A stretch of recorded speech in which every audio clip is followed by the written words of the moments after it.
بسم اللہ الرحمن الرحیم۔ ناظرین، غزوہ خیبر کے موقع پر ایک چرواہا حضور اکرم صلی اللہ علیہ وآلہ وسلم کی خدمت اقدس میں حاضر ہوا اور یہودیوں کی بکریاں چرایا کرتا تھا۔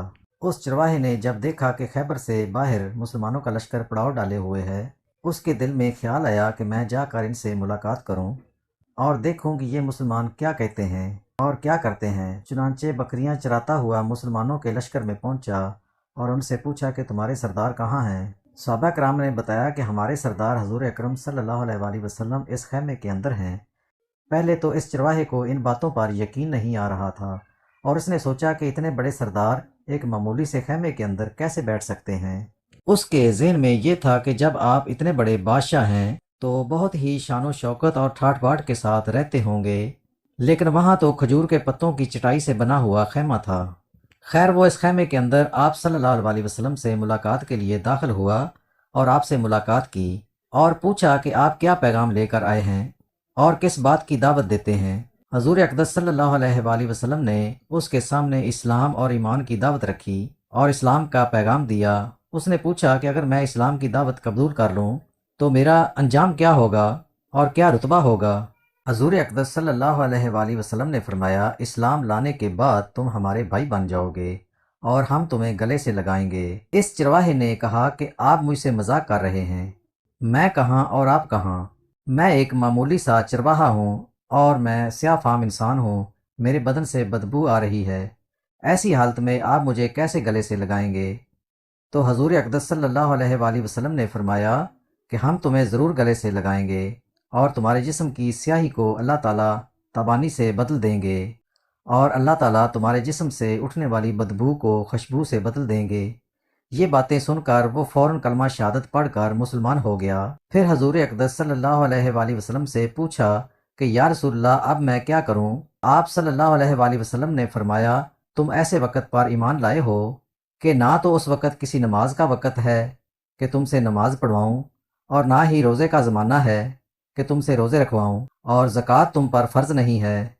اس وقت صرف ایک عبادت ہو رہی ہے جو تلواروں کی چھاؤں میں انجام دی جاتی ہے، اور وہ جہاد ہے۔ اس چرواہے نے کہا، یا رسول اللہ صلی اللہ علیہ وآلہ وسلم، میں اس جہاد میں شامل ہو جاتا ہوں، لیکن جو شخص جہاد میں شامل ہوتا ہے اس کے لیے دو میں سے ایک صورت ہوتی ہے، یا غازی یا شہید۔ تو اگر میں جہاد میں شہید ہو جاؤں تو وہاں میری کوئی ضمانت لے؟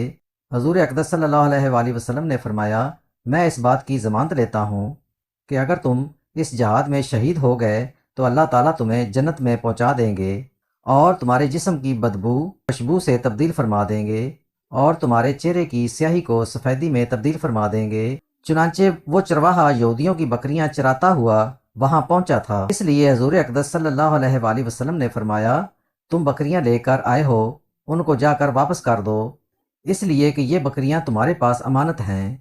اس سے اندازہ لگائیں کہ جن لوگوں کے ساتھ جنگ ہو رہی ہے، جن کا محاصرہ کیا ہوا ہے، ان کا مال غنیمت ہے، لیکن چنانچہ وہ چرواہا بکریاں معاہدے پر لے کر آیا تھا، اس لیے آپ نے حکم دیا تھا کہ پہلے وہ بکریاں واپس کر کے آؤ، پھر آ کر جہاد میں شامل ہونا۔ چنانچہ اس چرواہا نے جا کر بکریاں واپس کیں اور واپس آ کر جہاد میں شامل ہوا اور شہید ہو گیا۔ جب جنگ ختم ہوئی تو حضور اقدس صلی اللہ علیہ وآلہ وسلم نے لشکر کا جائزہ لینے لگے۔ ایک جگہ آپ صلی اللہ علیہ وآلہ وسلم نے دیکھا کہ صحابہ کرام کا مجمع اکٹھا ہے۔ جب آپ قریب پہنچے تو اس سے پوچھا کہ کیا بات ہے؟ صحابہ کرام نے فرمایا، جو لوگ جنگ میں شہید ہو گئے ان میں سے ایک آدمی ایسا بھی ہے جن کو ہم میں سے کوئی نہیں پہچانتا۔ جب آپ صلی اللہ علیہ وآلہ وسلم نے دیکھا تو فرمایا کہ تم اس شخص کو نہیں پہچانتے، مگر میں اس شخص کو پہچانتا ہوں، یہ چرواہا ہے اور یہ وہ عجیب و غریب بندہ ہے جس نے اللہ کی راہ میں ایک بھی سجدہ نہیں کیا، اور میں اس بات کی گواہی دیتا ہوں کہ اللہ تعالیٰ نے سیدھا اس کو جنت الفردوس میں پہنچا دیا ہے، اور میری آنکھیں دیکھ رہی ہیں کہ ملائکہ اس کو غسل دے رہے ہیں اور اس کی سیاہی سفیدی میں تبدیل ہو گئی ہے اور اس کی بدبو خوشبو میں تبدیل ہو گئی ہے۔ ناظرین، اندازہ کریں اور دیکھیں، اگر کچھ عرصہ پہلے اس چرواہے کو موت آ جاتی تو سیدھا جہنم میں چلا جاتا، اور اب اس حالت میں موت آئی کہ ایمان لا چکا ہے اور سرکار دو عالم صلی اللہ علیہ وآلہ وسلم کا غلام بن چکا ہے۔ نماز کے لغوی معنی دعا کے ہیں۔ قرآن میں فرمان ہے کہ اے پیغمبر، ان لوگوں کے اموال میں سے صدقہ وصول کر لو جس کے ذریعے تم انہیں پاک کر دو گے اور ان کے لیے باعث برکت بنو گے اور ان کے لیے دعا کرو گے۔ یقیناً تمہاری ان کے لیے سراپا تسکین ہے، اور اللہ ہر بات سنتا اور سب کچھ جانتا ہے۔ فرمان نبوی ترجمہ: جب تم میں سے کسی کو دعوت دی جائے تو وہ اسے قبول کر لے، پھر اگر وہ روزے سے ہے تو دعا کر دے، اور اگر روزے سے نہ ہو تو کھانا کھا لے۔ جعفر صادق رحمۃ اللہ علیہ سے سوال کیا کہ فلسفہ کیا ہے کہ لوگوں کے کاروبار سے روک دیا جائے اور ان کے لیے زحمت کا سبب بنے؟ انہوں نے اس کے جواب میں فرمایا، نماز بہت سے فلسفے ہیں، انہی میں سے ایک یہ بھی ہے کہ پہلے لوگ آزاد تھے اور خدا اور رسول کی یاد سے غافل تھے، کہ درمیان صرف قرآن تھا۔ امت مسلمہ بھی گزشتہ امتوں کی طرح تھی، کیونکہ انہوں نے صرف دین کو اختیار کر رکھا تھا اور کتاب اور انبیاء کو چھوڑ رکھا تھا اور ان کو قتل تک کر دیتے تھے۔ نتیجہ میں ان کا دین پرانا تھا، بے روح ہو گیا اور ان لوگوں کو جہاں جانا چاہیے تھا چلے گئے۔ خداوند عالم نے ارادہ کیا کہ یہ امت دین کو فراموش نہ کرے، لہٰذا اس امت مسلمہ کے اوپر نماز کو واجب قرار دیا جائے۔ ہر روز 5 بار حضرت صلی اللہ علیہ وآلہ وسلم کو یاد کریں اور ان کا اسم گرامی زبان پر لائیں، اور اس نماز کے ذریعہ خدا کو یاد کریں تاکہ اس سے غافل نہ ہوں اور اس خدا کو ترک نہ کر دیا جائے۔ نماز سبب بنتی ہے کہ انسان ہمیشہ خدا کی یاد میں رہے اور اسے بھولے نہیں، نافرمانی اور سرکشی نہ کرے، خشوع خضوع اور رغبت و شوق کے ساتھ اپنی دنیاوی اور آخروی حصہ میں اضافے کا طلبگار ہو۔ اس کے علاوہ انسان نماز کے ذریعے ہمیشہ اور ہر وقت خدا کی بارگاہ میں حاضر رہے اور اس کی یاد سے سرشار رہے۔ نماز گناہوں سے روکتی ہے اور مختلف برائیوں سے منع کرتی ہے۔ سجدہ کا فلسفہ غرور، تکبر، خود خواہی اور سرکشی کو خود سے دور کرنا اور خدائے وحدہ لا شریک کی یاد میں رہنا اور گناہوں سے دور رہنا۔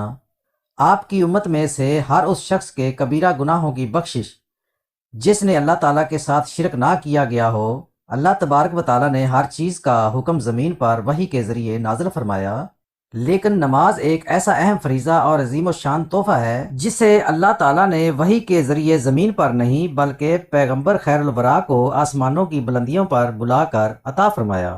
اس واقعے سے نماز کی اہمیت و عظمت ظاہر ہوتی ہے۔ دین اسلام کے 5 اراکین میں سے نماز ایک اہم رکن ہے۔ نماز کو آنکھوں کی ٹھنڈک قرار دیا گیا۔ نماز مومن بندے اور کافر میں تمیز کرنے والی کسوٹی ہے۔ نماز سے دلوں کو سکون و قرار حاصل ہوتا ہے۔ نماز قرب الہی کا بہت بڑا ذریعہ ہے۔ قیامت کے دن سب سے پہلا پرچہ اور لازمی سوال نماز کا ہوگا۔ اس پیپر میں کامیاب تمام امتحانی پرچوں میں سے کامیاب قرار پائے گا۔ اس میں ناکامی پر عذاب الہی کا موجب بنے گا۔ آپ جب واپس آتے ہوئے جناب حضرت موسیٰ کلیم اللہ کے پاس سے گزرنے لگے تو انہوں نے پوچھا کہ اللہ تعالیٰ نے آپ کو کیا حکم دیا ہے؟ آپ نے کہا، اللہ تعالیٰ نے میری امت پر ہر دن اور ہر رات میں 50 نمازیں فرض کی ہیں۔ موسیٰ علیہ السلام نے کہا، آپ کی امت ہر دن رات میں 50 نمازیں پڑھنے کی طاقت نہیں رکھتی، لہٰذا رب تعالیٰ کے پاس جاؤ اور تخفیف کرا لو، کیونکہ میں نے بنی اسرائیل کو آزمایا ہے۔ اس تجربے کی روشنی میں کہتا ہوں کہ آپ کی امت اس کی طاقت نہیں رکھتی۔ نبی فرماتے ہیں کہ میں دوبارہ سدرۃ المنتہا کے پاس گیا اور اللہ تعالیٰ سے نمازیں کم کرنے کی درخواست کی تو رب العالمین نے 5 نمازیں کم کر دیں۔ پھر حضرت موسیٰ علیہ السلام کے پاس سے گزر ہوا تو انہوں نے کہا، زیادہ ہیں اور کم کرا لو۔ رسول اللہ صلی اللہ علیہ وسلم فرماتے ہیں کہ میں بار بار تخفیف کی گزارش کرتا رہا۔ آخر کار اللہ تعالیٰ نے فرمایا، آپ کی امت 5 نمازیں پڑھا کرے تو میں اجر 10 کا دوں گا، اور ایک نیکی کا اجر ہمارے ہاں 10 گنا ہے۔ آپ صلی اللہ علیہ وسلم کی امت 5 نمازیں پڑھے گی، ان کے اعمال نامہ میں 50 درج کی جائیں گی، یعنی 50 نمازوں کا اجر ثواب ملے گا۔ پڑھنے میں 5 اور ثواب کے لحاظ سے 50۔ نبی رحمت نے اس موقع پر ارشاد فرمایا، جو نیکی کا ارادہ کرے اس کے لیے نیکی کرنے سے پہلے ہی ایک نیکی لکھ دی جاتی ہے۔ سبحان اللہ! غور فرمائیں کہ 5 نمازوں کا اجر 50 کا پائیں۔ آج کتنے لوگ ہیں جو نمازیں پڑھتے ہیں؟ اگر میں یوں کہوں تو بے جانا ہوگا کہ 5% مسلمان نمازی ہیں، لیکن ہم معراج بڑی دھوم دھام سے مناتے ہیں، کھانے اعلیٰ سے اعلیٰ قسم کے پکتے ہیں، جلوس نکالے جاتے ہیں، مسجدوں، مزاروں، سرکاری و غیر سرکاری اداروں اور عمارتوں پر چراغاں کیا جاتا ہے، کوئی روزہ رکھتا ہے تو کوئی رات کا قیام کرتا نظر آتا ہے، حالانکہ شریعت محمدیہ میں ان رسومات کا کوئی ثبوت نہیں۔ معراج کی اصل روح نماز سے ہم غافل ہیں۔ جس چیز کا ثبوت نہیں اس کا اہتمام کیا جاتا ہے، اور جس چیز کے کرنے کا حکم دیا گیا ہے اس کی پرواہ نہیں۔ نماز من جانب اللہ تحفہ ہے، اس کی قدر کریں۔ غور فرمائیں کہ ہمارا کوئی عزیز رشتہ دار ہمارے گھر تحفہ لے کر آ جائے اور ہم اسے قبول نہ کریں یا قدر نہ کریں تو وہ ہمارے ساتھ تو تعلقات ختم کرنے کو تیار ہو جاتا ہے۔ کیا رب العالمین کا ہم پر اتنا بھی حق نہیں کہ ہم نماز پڑھ کر اس کے تحفے کو قبول کریں؟ نمبر 1، نماز چھوڑنا کفر ہے، جامع الترمذی۔ نمبر 2، جس شخص کی عصر کی نماز فوت ہو گئی اس کا گھر اور مال تباہ و برباد ہو گیا، صحیح بخاری۔ نمبر 3، 5 نمازوں کی حفاظت نہیں کرتا وہ قیامت کے دن فرعون قارون ابی ابن خلف کے ساتھ ہوگا، مسند احمد۔ مسلمان بندے اور کفر کے درمیان فرق نماز کا چھوڑنا ہے، صحیح مسلم۔ نمبر 5، ان احادیث کی روشنی میں ہمیں سوچنا ہوگا کہ نماز چھوڑنا کتنا بڑا سنگین جرم ہے۔ نماز کا چھوڑنا اللہ تعالیٰ کے تحفے کی ناقدری اور قبول نہ کرنے کے مترادف ہے۔ نماز چھوڑنا اللہ اور اس کے رسول صلی اللہ علیہ وآلہ وسلم کے حکم کا انکار ہے۔ میرے خیال میں جہاں عوام نماز چھوڑنے پر مجرم ہیں حکمران بھی پیچھے نہیں۔ ترک نماز کا کوئی بھی عمل اللہ تعالیٰ کے ہاں قابل قبول نہیں، نہ حج، نہ قربانی، نہ روزے، نہ صدقہ و خیرات۔ شب معراج کا قیام کرنے والے کو روزہ رکھنے سے کوئی فائدہ نہیں ہوگا۔ دعا کرتے ہیں کہ اللہ تعالیٰ حضور اکرم صلی اللہ علیہ وآلہ وسلم کے صدقہ وسیلہ جلیلہ سے ہمیں دین اسلام پر چلنے کی توفیق عطا فرمائے، آمین ثم آمین۔